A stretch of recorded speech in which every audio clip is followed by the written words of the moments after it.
মই যেতিয়ালৈকে মুখ্যমন্ত্ৰী থাকো মিয়া মুছলমানৰ লগত মোৰ যুদ্ধ চলি থাকিব।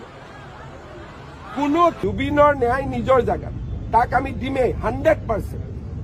বাকি अपडेट फुंबिलि समावहाय जोंनिनो आसामनि सीएम मानगोनां हिमन्त बिश्व शर्मा सारा बिथां अपोजिशन पार्टी कंग्रेसनि गौरव गगৈ सारखौ डाइरेक्ट थांखिना बाथ्रा बुंनायखौ जों नुनो मोनदों। बिनिफ्राय लोगोसे बेजोंनो मिया हारिखौबो लानानै बिथाङा माने थांखिनानै बाथ्रा बुंदों। बेखौबो आं नोंथांमोननो फुल भिडिअ होनो थांगासिनो दं। नोंथांमोना नायना ला बिथाङा मा बुंदों माने भिडिअखौ नायना लाग्रो, बिनिफ्राय जोङो सावरायफिनगोन आरो लोगोसे बिथां गौरव गगৈखौबो सारखौबो बिथाङा थांखिनानै डाइरेक्टलि बुंदों। नोंथांमोना नायना ला। মই যেতিয়ালৈকে মুখ্যমন্ত্ৰী থাকো মিয়া মুছলমানৰ লগত মোৰ যুদ্ধ চলি থাকিব। কোনো ক্ষেত্ৰতে বোলে জুবিন গাৰ্গৰ মৃত্যু হল তাৰ কাৰণে মিয়াবিলাক ৰক্ষা পৰিলে এইটো নহয়। অৰ্জুন সব্যসাচী আছিলে, 2 হাতেদি খৰ মাৰিব জানিছিলে। আমি জুবিনকো ন্যায় দিম, নিয়ম মিয়া মুছলমান যিসকল অনুপ্ৰৱেশকাৰী তেওঁলোককো কষ্ট দিয়ে থাকিব।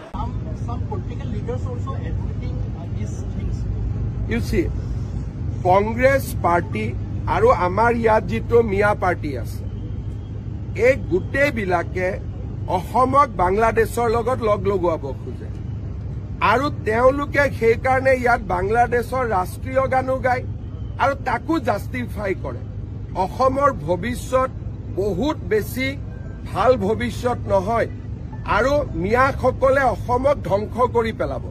তেওঁলোকে যিটো ধৰণে আগবাঢ়ি গৈ আছে, অসমীয়া মানুহ যিমানে সোনকালে সজাগ হয় সিমানে আমি বাচিব পাৰিম, নহলে আমাৰ জীৱন কালতে অসমখনক তেওঁলোকে লৈ ল'ব। আপুনি এনেকুৱা যেতিয়া কথা কয় তেতিয়া কিন্তু দেখিব যে বহু কেইগৰাকী বিৰোধী নেতাই ইছ্যু ডাইভাৰ্ট কৰিবলৈ বিচৰা বুলি ইছ্যু টিছ্যুৰ লগত কি আছে?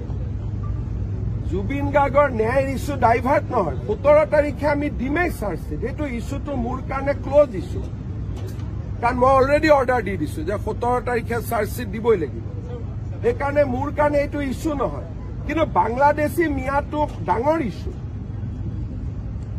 মাটি যি দখল কৰিছে, ছোৱালী উঠাই লৈ গৈছে, সেইবিলাকৰ লগত জুবিন গাৰ্গৰ তুলনা নহয় নহয়। সেইবিলাক হল আমাৰ জীৱন মৰণৰ সমস্যা। আমি ক'ত জীয়াই থাকিম? এইটো ইছ্যু ডাইভাৰ্ট হ'ব নোৱাৰে। বাংলাদেশী মিয়া ইছ্যু অসমত অহা 30 বছৰলৈকে থাকিব। এইটো ইছ্যু ডাইভাৰ্ট কোনেও কৰিব নোৱাৰে, কাৰণ সত্ৰৰ মাটি লৈ যোৱা হিমন্ত বিশ্ব শৰ্মাই বনোৱা ইছ্যু নেকি? লাভ জেহাদ হিমন্ত বিশ্ব শৰ্মাই বনোৱা ইছ্যু নেকি? আমাৰ যে গোটেই মাটিবোৰ আজি 30 লাখ হেক্টৰ মাটি দখল কৰি থৈছে, এইটো হিমন্ত বিশ্ব শৰ্মাই বনোৱা ইছ্যু নেকি? জুবিনৰ ন্যায় নিজৰ জায়গাত তাক আমি দিমেই 100%। বাকি ইছ্যুবিলাকতো নোহোৱা হ'ব নোৱাৰে। আজি সকলোৱে কয় অমুক কৰিব নালাগে, তমুক কৰিব নালাগে। এবাৰ লুৰিণ গগৈ কৈ দিয়ক না যে মই ইলেকশ্যনো নেখেলো জুবিনৰ ন্যায়ৰ কাৰণে। এই যে ন্যায় পাৰ্টি এটা আছে, অৰিজিনেল খিনি বেলেগ, প্ৰকৃত অনুৰাগী খিনি বেলেগ। যিখিনি ডুপ্লিকেট ন্যায় পাৰ্টি জীৱনত জুবিনক সমালোচনাই কৰি থাকিলে, এদিনো জুবিনৰ ভাল কথা নকলে। এই ডুপ্লিকেট ন্যায় পাৰ্টিটোৱে কৈ দিয়কচোন মই ইলেকশ্যন নেখেলো বুলি। ইটো হ'ব নালাগে, সিটো হ'ব নালাগে, লগত ইলেকশ্যনো নুঠো বুলি কৈ দিয়ক। কয় বোমা ফুটাব নালাগে, পূজা কৰিব নালাগে, ইটো কৰিব নালাগে, সিটো কৰিব নালাগে, লগত অখিল গগৈ কৈ দিয়ক যে এবাৰ ইলেকশ্যনো হ'ব নালাগে। লুৰিণজ্যোতি গগৈয়ে কৈ দিয়ক এবাৰ ইলেকশ্যনো মই নেখেলো দুখতে, সেইটোতো নকয়। এই গোটেই ডুপ্লিকেট যিটো ন্যায় পাৰ্টি, তেওঁলোকৰ লক্ষ্যটোৱে হল ইলেকশ্যন, কিন্তু আমি হৈছো অৰিজিনেল ন্যায় পাৰ্টি। সেইকাৰণে 17 ডিচেম্বৰত আমি সম্পূৰ্ণ তথ্য ৰাইজৰ আগতো লৈ আহিম, কোৰ্টৰ আগতো লৈ আহিম, আৰু মানুহ মানিবলৈ বাধ্য হ'ব যে আমি কিমান ডাঙৰ কাম উইদিন দ্য টাইম আমি কৰিব পাৰিলো।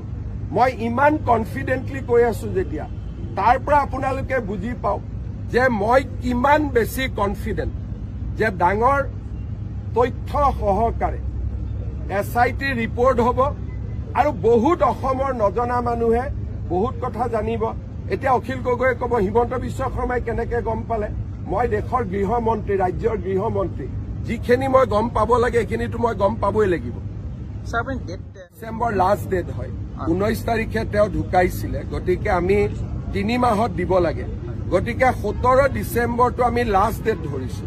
কিন্তু SIT-য়ে মোক কোৱা মতে তাতকৈ আগতেই কাম হৈ যাব মই লাষ্ট ডেটটো কৈ আছো আৰু কেইজন মানে মোক হত্যা বুলি কোৱাৰ কাৰণে মাজে মাজে জুকাই থাকে তেওঁলোকৰো মুখত চুন পৰিব মই এটা ব্ৰডকাষ্টত কৈছিলো হত্যা শব্দটো কোৱাৰ কাৰণে মাজে মাজে CM-এ হত্যা কৈছিলে CM-এ যি কয় ভাবি চিন্তি কয় CM-এ এটা কথাও উপৰুৱাকৈ নকয় মানে 17 ডিসেম্বৰ লাষ্ট ডেট লক্ষ্মণ ৰেখা তাৰ আগতে হ'ব গতিকে 17 ডিসেম্বৰৰ আগত হ'ব কিন্তু লাষ্ট ডেটটো হ'ল 17 December Sir, Gaurav Gogoi hasn't yet spoken a word against a person who sang the Bangladeshi national anthem in Barak Valley. Gaurav Gogoi, Pakistani agent, purely Pakistani agent.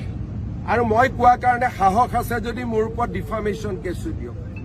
He is a pure Pakistan agent. Mur logot jiman tothyo ase. Moi jidinakhon apunalukok dim. Hidinakhon apunaluke gom pabo he is a 100% Pakistani agent. He has been planted by foreign power in the state of India, in our country. He is a planted person. Aru tar upojukto praman loi moi kotha to koisu. Niyom mote election ase buli. Election nathakile to moi aru kothur hoi dekhuai dilu eten. Kinu election ase kiba eta korile manuhe kobo je political karonot korile. Nohole mur hatot iman din jiman kheni tothyo ase তাৰ পিছত তেওঁ আসলতে মুকলিভাৱে ঘূৰি থাকিবই নোৱাৰ কোনবাই ভাবি আছে যে কাগজ নাই নেকি 10 সেপ্টেম্বৰত দেখুৱা নাই কিন্তু ময়ে হয় মই যি কৰিব লাগে টাইমত কৰিমে যি কৰিব লাগে 100% আৰু he is a pure Pakistan agent and as a chief minister মই কৈ আছো he is a planted person মই এজ এ চিফ মিনিষ্টাৰ কৈ আছো খালি প্ৰেছ কনফাৰেন্সখন কৰা নাই কাৰণ নহলে ক'ব আকৌ জুবিনৰ ইস্যু ডাইভাৰ্ট কৰা বুলি যেটো আপুনি এইমাত্ৰই ক'লে সেই কাৰণে জুবিনক ন্যায় প্ৰদান কৰাৰ কামটো কৰি লৈ ইটো কামত হাত দিয়া হ'ব बिथांमोना भिडिअनि गेजेरजों नुनो मोनबाय बिथाङा मा बुंदों लोगोसे मिया हारि जितु बारायनाय माने बिसोरनि जितु पपुलेशन बांनाय बेखौबो खोथा बुंदों बिनिबो खोथा बुंदों लोगोसे बिथां गौरव गगৈ सार बिथांनिबो खोथा थांखियानो डाइरेक्टलि बुंदों बिथाङा बबेनि नोंथांमोना फुल भिडिअ नुखाबाय भिडिअखौ आं होना होबाय डाइरेक्टलि होनाखादों नोंथांमोना फुल भिडिअनि गेजेरजों नुनो हादों माने बिथांखौ पाकिस्ताननिसो होननानै बुंदों आरोखि माने नोंथांमोना फुल भिडिअ नायखाबाय नोंथांमोना नुखाबाय आरोना बिनिफ्राय गोदान मोनसे आपडेट सायाव फिन खेबसेबाव लोगो मोनलायसिगोन लोगोसे चेनेलाव गोदानबा साबस्क्राइब खालामना होनानै प्लिज बिनिफ्राय लाइक कमेन्ट खालामनो दाबाव लोगोफोर